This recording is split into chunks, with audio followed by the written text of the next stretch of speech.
diz no livro de Marcos, no livro de Lucas, que aquela mulher que tocou em Jesus se manifestou-se no meio da multidão, disse para Jesus quem ela era. A Bíblia diz que Jesus despediu ela e Jesus olhou para Jairo e disse: Jairo, tenha fé, crê somente. Não é porque Jesus está atendendo uma pessoa lá do último banco que Jesus não está prestando atenção na tua situação aqui. Jesus está prestando atenção. Aleluia. Oh, aleluia. Enquanto eles falavam para Jairo que ela morreu, Jesus estava atendendo lá, mas estava com o ouvido lá na conversa de Jairo. Aleluia. A Bíblia diz que Jesus se viu de Jairo, crê somente. E eu te pergunto, irmão, como é que está a tua crença?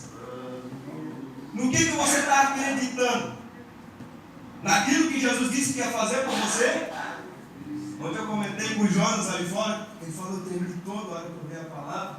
Eu falei, primeira vez que eu dei uma palavra.